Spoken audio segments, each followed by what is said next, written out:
ನಮಸ್ಕಾರ. ನನ್ನ ಹೆಸರು ರಾಧಾಮಣಿ ಅಂತ. ನಾನು 18ನೇ ವಾರ್ಡ್ದಿಂದ ಪಟ್ಟಣ ಪಂಚಾಯತಿ ವಾರ್ಡಲ್ಲಿ ನಾನು ಸ್ಪರ್ಧಿಸ್ತಾ ಇದ್ದೀನಿ. ನಾನು ಅಲ್ಲಿ ತುಂಬಾ ಜನ ನನಗೆ ಸಹಕಾರ ಕೊಟ್ಟವ್ರು. ಹಿಂದೆ ಗ್ರಾಮ ಪಂಚಾಯತಿಯಲ್ಲಿ ನಾನು ಗೆದ್ದಿದ್ದೆ. ಗ್ರಾಮ ಪಂಚಾಯತ್ ಗೆದ್ದಾಗ ನಾನು ಯಾವುದೇ ತರದಾಗ್ಲಿ ಜನಗಳ ಸೇವೆ ಚೆನ್ನಾಗಿ ಮಾಡಿದ್ದೀನಿ. ಅಲ್ಲಿ ಮಾಡಿದ್ಕೆ ಈ ಸಲ ಇಲ್ಲ ಮೇಡಮ್ ನೀವೇ ಬನ್ರಿ ಅಂತೇಳಿ ನಾನು ಅಲ್ಲಿ ನಿಂತಿದ್ದೀನಿ. BJP candidate ನಿಂತಿದ್ದೀನಿ. ನಂಗೆ ತುಂಬಾ ಜನಗಳ ಬಲ ಜಾಸ್ತಿ ಐತೆ. ನನಗೆ ಆ ಜನಗಳ ಬಲ ಇರೋ ದಿವಸ ನನಗೆ ಇವಾಗ ಅಲ್ಲಿ ಅವ್ರು ಗೆದ್ಮೇಲೆ ಏನ್ ಮಾಡ್ತೀನಿ ನನಗೆ ಹೇಳಿದ್ದಾರೆ. ನಾನು ಅಲ್ಲಿ ಅವ್ರಿಗೆ ಹೇಳಿದ್ದೀನಿ ಮೂಲಭೂತ ಸೌಕರ್ಯ ನಾನು ಮಾಡ್ಕೊಡ್ತೀನಿ. ಒಂದು ಲೈಟ್ ಆಗಿರ್ಬೋದು, ಒಂದು ಚರಂಡಿ ವ್ಯವಸ್ಥೆ ಆಗಿರ್ಬೋದು. ಮೇನ್ ಅಲ್ಲಿ ಒಳಚರಂಡಿ ಪ್ರಾಬ್ಲಮ್ ಆಗೈತಿ. ನನ್ನವ್ರು ಕೇಳವ್ರೆ. ನಾನು ಹೇಳಿದ್ದೀನಿ ಗೆದ್ದ ತಕ್ಷಣ ನಾನು ತಹಸೀಲ್ದಾರ್ ಮುಖಾಂತರ ಬಂದು ಅದೇನೈತೆ ಒಳಚರಂಡಿ ವ್ಯವಸ್ಥೆ ನಾನು ಮಾಡ್ಕೊಡ್ತೀನಿ ಅಂತ ನಾನು ಅಲ್ಲಿ ಇರೋರ್ಗ ನಾನು ಹೇಳಿದ್ದೀನಿ. ಇನ್ನೂ ಒಂದು ಹೇಳಿದವರು ಗಣೇಶನ ದೇವಸ್ಥಾನ ಬೇಕು ಅಂತ ಹೇಳಿದ್ರೆ ಅದಕ್ಕೂ ನಾನು ಹೇಳಿದ್ದೀನಿ.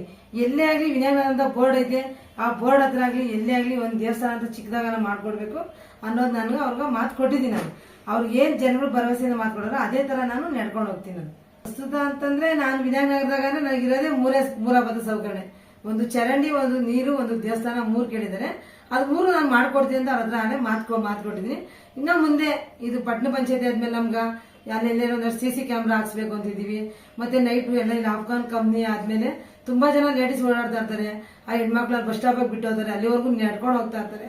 ಅವ್ರ ಮನೆಗೆ ಹೋಗೋರು ಸ್ವಲ್ಪ CC ಕ್ಯಾಮ್ರಾ ಅದೆಲ್ಲ ಅಳವಡಿಸ್ಕೊಡ್ಬೇಕು ಅಂತ ನಾನು ನಮ್ಮ MLA ಸಾರು ಅದನ್ನೇ ಮನೆ ಮಾತಾಡೋರೆ. ತುಂಬಾ ಜನ ಇಲ್ಲಿ ಕೈಗಾರಿಕೆ ಪ್ರದೇಶ ಬೆಳೆದಂಗೆಲ್ಲ ಒಬ್ಬರು ಇದ್ದರಾದ್ರೆ 10 ಜನ ಬಾಡಿಗೆ ಮನೆಯಲ್ಲ ಇರ್ತಾರೆ. ಅವ್ರ ಫೆಸಿಲಿಟಿ ಕೊಡೋಕರ್ತೇವೆ. ನಮ್ದು ಮಾಡ್ಬೇಕು ಅಂತ ನಾವು ಮೊದ್ಲೇ ಅನ್ಕೊಂಡಿದ್ದೀವಿ. ಮತ್ತೆ ಇಲ್ಲಿ ತುಂಬಾ ಜನ ಓಡಬೇಕಾದ್ರೆ ಇತ್ತಿಂದ ರೋಡ್ ದಾಟಕ್ಕಾಗಲ್ಲ. ಅದಕ್ಕೆ ನಮ್ಮ MLA ಮೊದ್ಲೇ ಹೇಳೋರು MLA ಈಗ ಫ್ಲೈಓವರ್ ಮಾಡೇಬೇಕು ಅಂತ ಹೇಳಿದ್ರೆ ಅದನ್ನು ನಾವು ಮಾಡಿಸಿ ನಮ್ಮ ಪಟ್ಟಣ ಪಂಚಾಯತ್ ಫ್ಲೈಓವರ್ ಮಾಡ್ತೀವಿ. ನಮ್ಮ MLA ಹೇಳೋದು. ನಮ್ಮ MLA ನೆನ್ನೆದೇಕ್ಲು ಅದೇ ಹೇಳಿದ್ದು 8 ಜನ ನಮ್ಮ ಭಾಷೆಗಳೆಲ್ಲ ಬಿಜೆಪಿ 8 ನಾವು ಬರ್ತೀವಿ ಅಂತ ನಮ್ಮ MLA ನಾವು ನಿನ್ನೆ ಮಾತು ಕೊಟ್ಟಿದ್ದೀವಿ. ನಾನು ನಮಸ್ಕಾರ. ನನ್ನ ಹೆಸರು ಕೃಷ್ಣಮೂರ್ತಿ ಅಂತ. ನಾನು 1980ನೇ ಇಸ್ವಿಯಿಂದ ನಾನು ಭಾರತೀಯ ಜನತಾ ಪಾರ್ಟಿ ಒಳಗೆ ಕಾರ್ಯಕರ್ತನಾಗಿ ಕೆಲಸ ಮಾಡ್ತಾ ಇರ್ತೀನಿ. ಅದರಿಂದ ಅದೇ ರೀತಿ ನಾನು ನಮ್ಮ ಮನೆಯವರು 2 ಸತಿ ಮೆಂಬರ್ ಆಗಿದ್ದಾರೆ. ಅದೇ ರೀತಿ ನಾವು ಅವರು ರಾಜಕೀಯದಾಗ ಬಹಳ ಚೆನ್ನಾಗಿ ಕೆಲಸ ಕಾರ್ಯ ಮಾಡ್ಕೊಂಡು ಜನಗಳು ವಿಶ್ವಾಸ ತಗೊಂಡಿದ್ದಾರೆ. ಅದೇ ರೀತಿ ನಾವು ಈ ಸತಿ ಪಟ್ಟಣ ಪಂಚಾಯತಿ ಆಗಿರೋದ್ರಿಂದ ಅವ್ರನ್ನ ಈ ಸತಿ 18ನೇ ವಾರ್ಡ್ ವಿನಾಯಕ ನಗರಕ್ಕೆ ಸ್ಪರ್ಧೆಯಾಗಿ ಬಿಜೆಪಿ ಕಡೆಯಿಂದ ನಿಲ್ಲಿಸಿದ್ದೀವಿ. ಅದರಿಂದ ಅವರು ಹೆಚ್ಚಿನ ಕೆಲಸ ಮಾಡಬೇಕು. ನಮ್ದೇನಪ್ಪಾ ಅಂದ್ರೆ ಭಾಷೆಟಳ್ಳಿ ಮೂಲಭೂತ ಸೌಕರ್ಯ ಅಂತ ಅಂದ್ರೆ ಒಂದು ಆಸ್ಪತ್ರೆದಾಗಿರ್ಬೋದು. ಈಗ ಲೇಡೀಸು ಈಗ ದೊಡ್ಡ ತುಮಕೂರ್ಗೆ ಹೋಗ್ಬೇಕು. ಇಷ್ಟು ಪಟ್ಟಣ ಪಂಚಾಯತಿ ಆಗಿರೋದ್ರಿಂದ ಇಲ್ಲಿ ಆಸ್ಪತ್ರೆ ಸೌಲಭ್ಯಗಳು ಕಮ್ಮಿ ಇದೆ.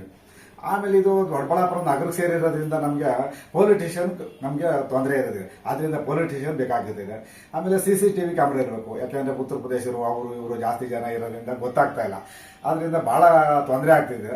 ಅದರಿಂದ ಈ ಸೊಸೈಟಿ ರೇಷನ್ ಒಂದು ಸ್ವಲ್ಪ ಸಮಸ್ಯೆ ಜಾಸ್ತಿ ಇದೆ. ಬೆಳಗ್ಗೆ ಒಂದ್ಸತಿ ಅಪ್ಡೇಟ್ ಕೊಡಬೇಕು, ಸಾಯಂಕಾಲ ಹೋಗ್ಬೇಕು, ಕ್ಯೂ ನಿಲ್ಲಬೇಕು, ಕೆಲಸ ಕಾರ್ಯ ಬಿಟ್ಟು ಅದನ್ನ ನಾವೇನಾದ್ರೂ ಮಾಡಿ ಇಲ್ಲ ಮೊಬೈಲಾಗಿ ಅಪ್ಡೇಟ್ ಮಾಡೋದು ಇನ್ನೊಂದಾಗ್ಲಿ ಮಾಡ್ಬಿಟ್ಟು ಅದನ್ನ ಸೊಸೈಟಿ ರೇಷನ್ ಒಂದು ಸ್ವಲ್ಪ ನಾವು ಬಗೆಹರಿಸಬೇಕು ಅಂತ ನಾವು ಕೇಳ್ಕೊಂತ ಇದ್ದೀವಿ. ಅದರಿಂದ ಇವೆಲ್ಲ ನಾವು ಮಾಡ್ತೀವಿ ಅಂತ ಹೇಳ್ಬಿಟ್ಟು ಈ ಸತಿ ಜನಗಳ ಆಶೀರ್ವಾದ ಬೇಕು.